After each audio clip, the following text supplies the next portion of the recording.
Yeh-Shen, a Cinderella story from China, retold by Ai-Ling Louie, illustrated by Ed Young.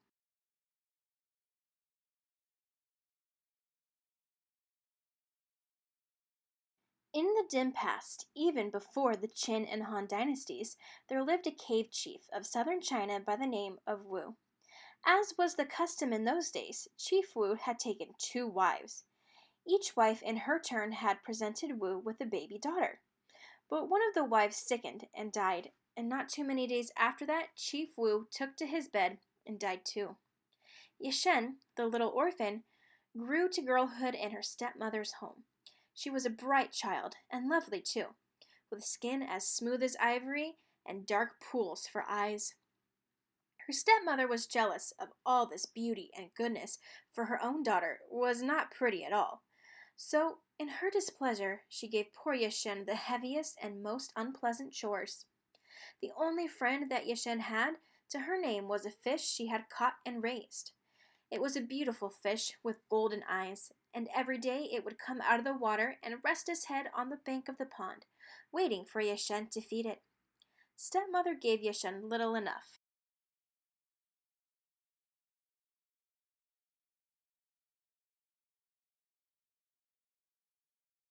Food for herself, but the orphan child always found something to share with her fish, which grew to enormous size. Somehow her stepmother heard of this. She was terribly angry to discover that Yeh-Shen had kept a secret from her. She hurried down to the pond, but she was unable to see the fish, for Yeh-Shen's pet wisely hid itself. The stepmother, however, was a crafty woman, and she soon thought of a plan. She walked home and called out, "Yeh-Shen, go and collect some firewood. But wait, the neighbors might see you. Leave your filthy coat here." The minute the girl was out of sight, her stepmother slipped on the coat herself and went down again to the pond. This time, the big fish saw Yeh-Shen's familiar jacket and heaved itself onto the bank, expecting to be fed. But the stepmother, having hidden a dagger in her sleeve, stabbed the fish, wrapped it in her garment, and took it home to cook for dinner. When Yeh-Shen came to the pond that evening, she found her pet had disappeared. Overcome with grief, the girl collapsed on the ground and dropped her tears into the still waters of the pond. "Ah, poor child," a voice said. Yeh-Shen sat up to find a very old man looking down at her. He wore the coarsest of clothes, and his hair flowed down over his shoulders. "Kind uncle, who may you be?" Yeh-Shen asked. "That's not important, my child. All you must know is that I have been sent to tell you of the wondrous powers of your fish." "My fish? But, sir—" The girl's eyes filled with tears, and she could not go on. The old man sighed and said, "Yes, my child, your fish is no longer alive, and I must tell you that your stepmother is once more the cause of your sorrow." Yeh-Shen gasped in horror, but the old man went on. "Let us not dwell on things that are past," he said, "for I have come bringing you a gift. Now you must listen carefully to this. The bones of your fish are filled with a powerful spirit. Whenever you are in serious need, you must kneel before them and let them know your heart's desires, but do not waste their gifts." Yeh-Shen wanted to ask the old sage many more questions, but he rose to the sky before she could utter another word. With heavy heart, Yeh-Shen made her way to the dung heap to gather the remains for her friend. Time went by, and Yeh-Shen, who was often left alone, took comfort in speaking to the bones of her fish. When she was hungry, which happened quite often, Yeh-Shen asked the bones for food. In this way, Yeh-Shen managed to live from day to day, but she lived in dread that her stepmother would discover her secret and take that even away from her. So, the time passed and spring came. Festival time was approaching. It was the busiest time of the year. Such cooking and cleaning and sewing there was to be done. Yeh-Shen had hardly a moment's rest. At the spring festival, young men and young women from the village hoped to meet and to choose whom they would marry. How Yeh-Shen longed to go, but her stepmother had other plans. She hoped to find a husband for her own daughter and did not want any man to see the beauteous Yeh-Shen first. When finally the holiday arrived, the stepmother and her daughter dressed themselves in their finery and filled their baskets with sweetmeats. "You must remain at home now, and watch to see that no one steals fruit from our trees," her stepmother told Yeh-Shen, and then she departed for the banquet with her own daughter. As soon as she was alone, Yeh-Shen went to speak to the bones of her fish. "Oh, dear friend," she said, kneeling before those precious bones, "I long to go to the festival, but I cannot show myself in these rags. Is there somewhere I could borrow clothes to fit to wear to the feast?" At once she found herself dressed in a gown of azure blue, with a coque of kingfisher feathers draped around her shoulders. Best of all, on her tiny feet were the most beautiful slippers she had ever seen. They were woven of gold threads in a pattern like scales of a fish, and the glistening soles were made of solid gold. There was a magic in the shoes, for they should have been quite heavy, yet when Yeh-Shen walked, her feet felt as light as air. "Be sure you do not lose those golden shoes," said the spirit of the bones. Yeh-Shen promised to be careful. Delighted with her transformation, she bid a fond farewell to the bones of her fish as she slipped off to join in the merrymaking.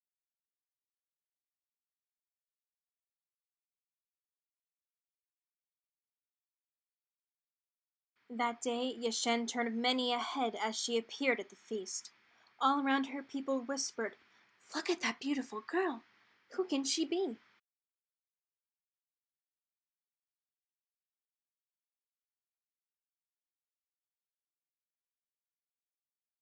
But above this, stepsister was heard to say, "Mother, does she not resemble our Yeh-Shen?" Upon hearing this, Yeh-Shen jumped up and ran off before her stepsister could look closely at her. She raced down the mountainside, and in doing so, she lost one of her golden slippers. No sooner had the shoe fallen from her foot than all her fine clothes turned back to rags. Only one thing remained, a tiny golden shoe. Yeh-Shen hurried to the bones of her fish and returned the slipper, promising to find its mate. But now the bones were silent. Sadly, Yeh-Shen realized that she had lost her only friend. She hid the little shoe on her bed straw and went outside to cry. Leaning against the fruit tree, she sobbed and sobbed until she fell asleep.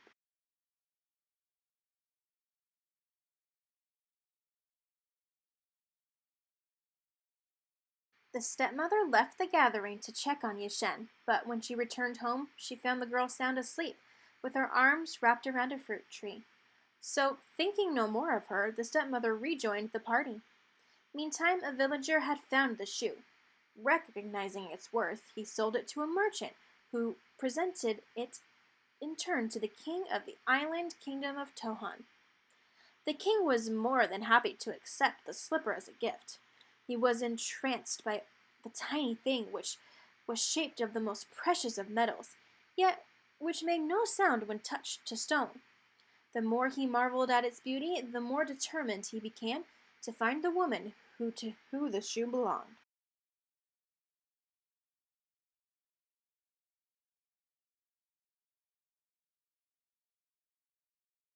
A search was begun among the ladies of his own kingdom, but all who tried on the sandal found it impossibly small.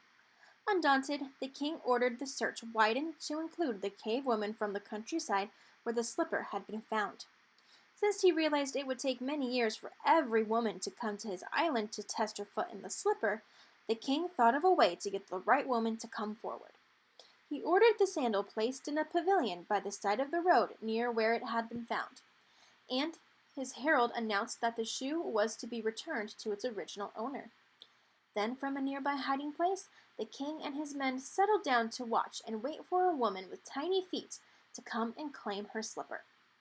All that day the pavilion was crowded with cave women who had come to test a foot in the shoe.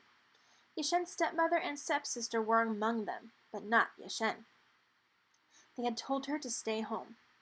By day's end, although many women had eagerly tried to put on the slipper, it still had not been worn.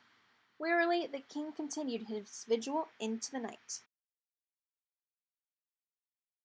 It wasn't until the blackest part of the night, while the moon hid behind a cloud, that Yeh-Shen dared to show her face at the pavilion, and even then she tiptoed timidly across the wide floor. Sinking down to her knees, the girl in rags examined the tiny shoe. Only when she was sure that this was the missing mate to her own golden slipper did she pick it up. At last she could return both little shoes to the fishbowls. Surely then her beloved spirit would speak to her again. Now, the king's first thought on seeing Yeh-Shen take the precious slipper was to throw the girl into prison as a thief. But when she turned to leave, he caught a glimpse of her face. At once the king was struck by the sweet harmony of her features, which seemed so out of keeping with the rags she wore. It was then he took a closer look and noticed that she walked upon the tiniest feet he had ever seen. With a wave of his hand, the king signaled that this tattered creature was to be allowed to depart with the golden slipper. Quietly, the king's men slipped off and followed her home. All this time, Yeh-Shen was unaware of the excitement she had caused. She had made her way home and was about to hide both sandals in her bedding when there was a pounding on the door.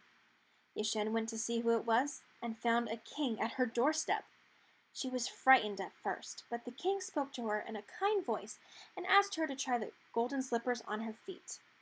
The maiden did as she was told, and as she stood in her golden shoes, her rags were transformed once more into the feathered cloak and beautiful azure gown.